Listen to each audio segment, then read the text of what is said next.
Greetings and a warm welcome yet again to another online edition of our teachings. Today we are focusing on the importance of the first head hair, or the dangers of losing your first hair to a wrong person. But before I go there, I want you to understand that as a child of God, you must have first faith that endures the test of time. Faith that can endure or withstand time. God uses time to prove our faith. We believers, our faith is measured in our ability to wait. That is time. How long can you believe and trust in God's salvation in any matter? Can you wait for God's hand for 2 years, 5 years, 10 years, 20 years, 30 years without compromising, without retreating, without losing your faith, without losing your connection with God, without losing your prayer life? So you must always believe that God will step in, and your testimony will be like, and God stepped in. You must have faith that receives. Faith that receives. No matter what happens, what does not happen, your faith will tell you we are going to receive it from God. So in any way, in any time, whenever we pray, whenever we wait, whenever we faith on, God will eventually, one way or the other, step in. God will eventually intervene. God will eventually send his help. He will visit you. But anyway, before I waste much of your time, I want us to read from the book of Matthew chapter 2, where we see something very profound. It says, "Now when Jesus was born in Bethlehem of Judea, in the days of Herod the king, behold, there came wise men from the east to Jerusalem, saying, Where is he that is born King of the Jews? For we have seen his star in the east, and are come to worship him." There is something that is very profound. What attracted the wise men to Jesus was not Jesus. It was the description, the profile, the CV of his star. Here's something that the wise men are saying. They are saying, we saw his star.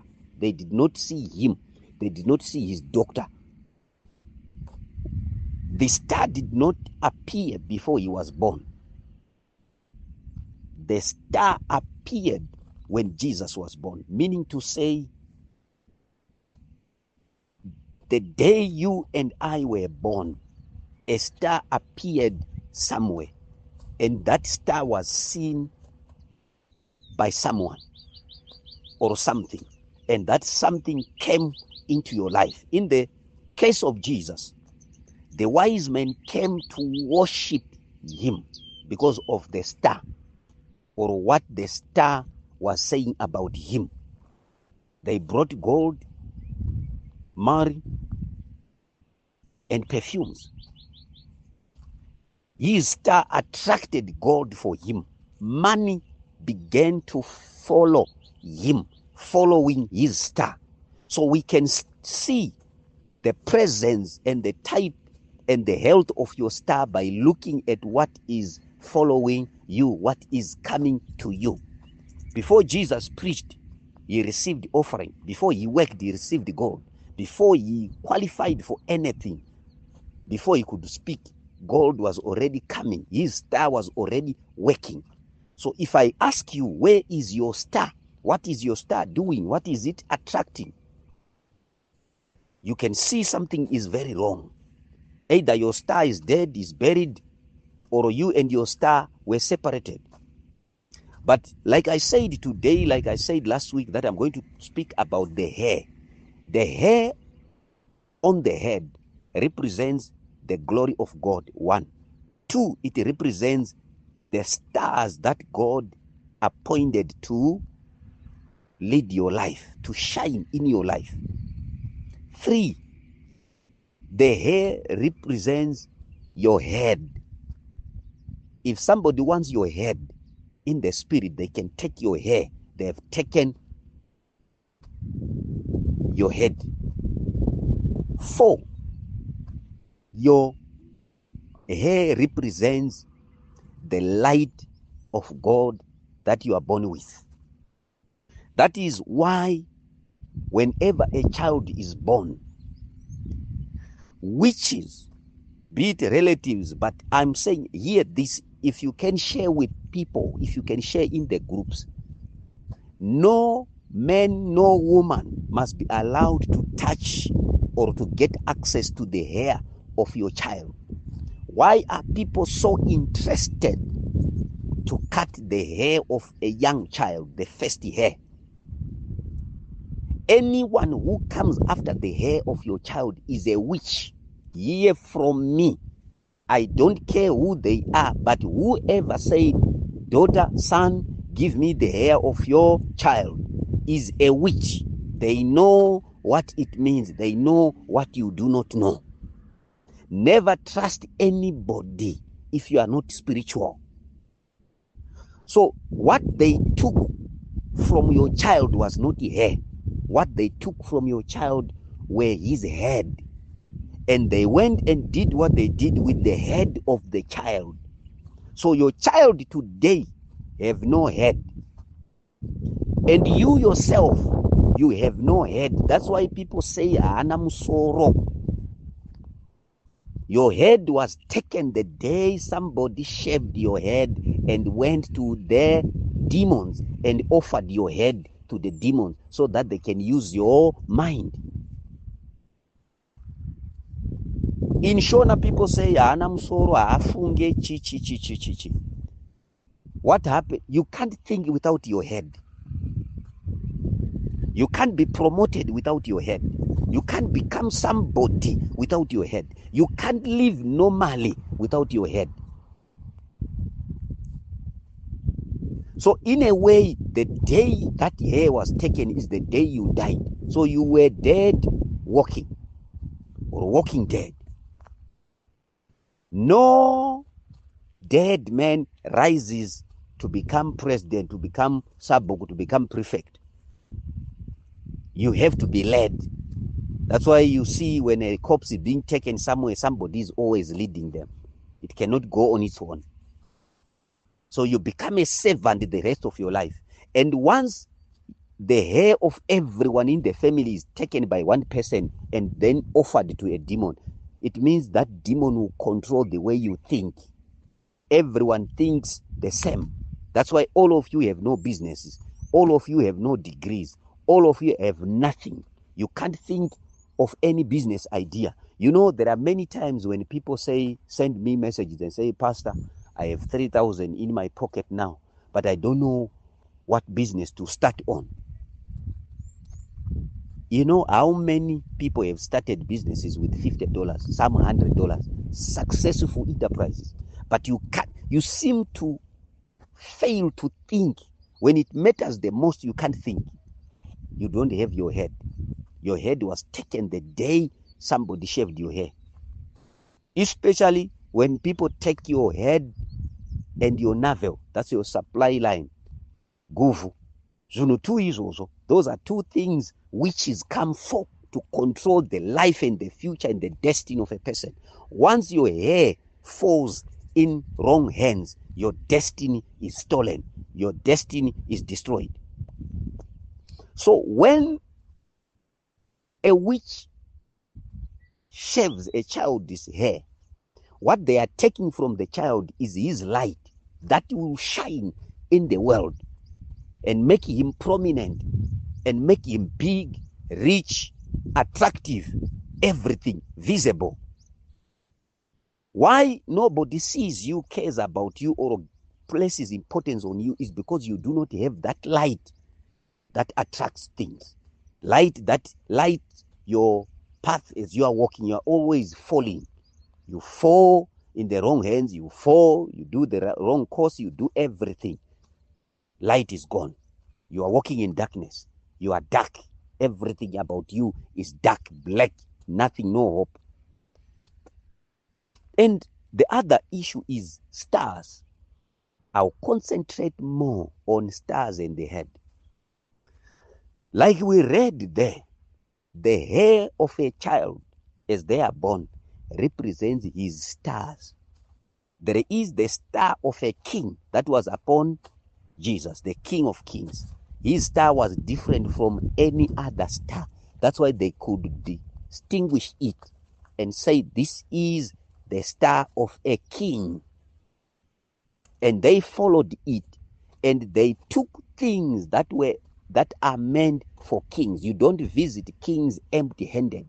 So you and I had the stars that we had. Those stars were going to guide things that are meant for us, our allocations from God each year, each month to come to us. So God that was in the east looked up and saw the star of Jesus, followed it to the location where Jesus was. So what is happening now to a person whose hair was shaved by a certain witch in the village, or whose hair was taken to the village because yakanzi unzai vhudzi remwana kana mamugera unzai kuno? The star was then buried in the ground, never to shine again. Nobody, nothing comes to you. That's why you pray. Whatever you pray for can't find you, can't locate you. Why? Your star is buried. That is why most people dream in darkness. What should provide light is your star. What should shine for you so that it attracts money is your star. So the amount of money that you get per year is connected to the status of your star, to the health of your star, the absence or the presence of your star. So poverty is a sign that your star was buried, your star was stolen, your star was tampered with. So poverty starts the day you are shaved by somebody, either in the dream or physically. Whoever takes your hair has taken your glory. Whoever shaves your hair and takes it has taken your stars, your light, and your future, your capacity and your potential. If you can understand very well, hair is something that comes out of you. So whoever takes hair has taken everything that comes out of your fruitfulness, has been taken or tampered with. And hair on top of your head represents height. It represents levels. It represents the first contact with oil, with anointing, where it lands. So they tamper around with that. They also tamper around with how you think, how you see things. That's why people can choose things and you wonder, how did you end up choosing things like this? Have you ever seen maybe a lady, well educated, with a degree, PhD, dating somebody who is a drunkard, a useless person, directionless, headless, and you can cancel them day and night and they will not leave that guy. They will tell you, I love him so much. I think he can change.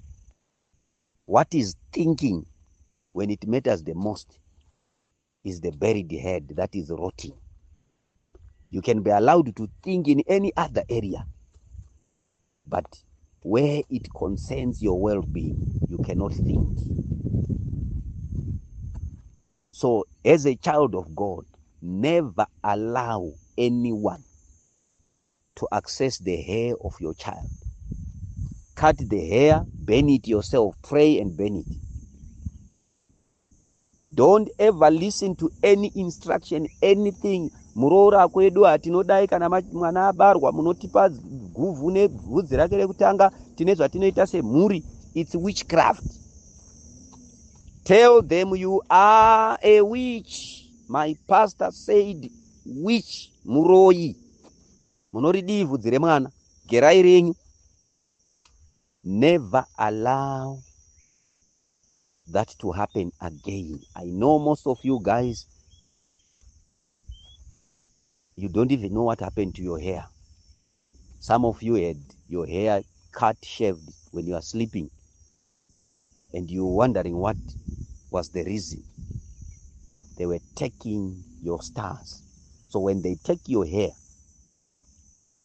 they know what to do, and they begin to benefit from your star. So anyone with your hair is busy enjoying the money that was supposed to come to you, the glory that was supposed to come to you, the thinking, the pattern, the thoughts, the ideas that were supposed to come to you. They are actually living your life according to the mind that God gave you. So once your hair is taken, they've taken your head. It's like a headless person. You are a headless person. And who employs a headless person? Who gives money to a headless person? You are like a dead person. Do you know when there is a funeral, people come to the funeral with money? The money is for the dead person, but the dead person is not given the money. Somebody keeps the money for the dead person. So when your hair is taken, when your head is taken, somebody has to keep money for you. Someone is keeping your money as we are speaking, because you are considered dead, because you don't have a head. The head is in his house, buried somewhere. That's why it's a very hot issue. And you know it. It's a hot issue. Very hot issue. If a daughter-in-law, if Murora refuses to give vana gogoro vamwene vhudzi revana, anogona kutorambwa. Chii? Mademoni a control. If you get that hair, demons can now control the way you think. That's why you have men and women vanotaura kuti hatidi kunamata, or vakati namati vanongopedzera vaenda futi kunganga. It's because their head is in the hands of the devil. He's controlling their thoughts, their thinking patterns, and how they see things. So most of you, misoro yenyu iri kumusha, mathoughts enyu ndevanhu vari kumusha, vari kuruzevha. That's why usingaone mari iri kutaundi. Kukuvunza now, if I ask you what type of business do you think you can do with 5,000, you don't even know. Unongoti kamushika-shika kari kuitwa nevamwe, hausati wafunga kako, but there are many opportunities. But because your head is buried somewhere in the rural area, you cannot think like someone in town. You are always thinking like a dead person. So as you are listening to me, if you have the oil of joy, today before you sleep, wash your head and then spray the anointing oil in your hands and wozora musoro. Make sure you zora everywhere, musoro mako pane vhudzi, and then you sleep. Your hair will come back. Your glory will come back. Your head will come back. Your stars will come back. Your light will shine back. And you shall bring a testimony, a powerful one. Thank you so much.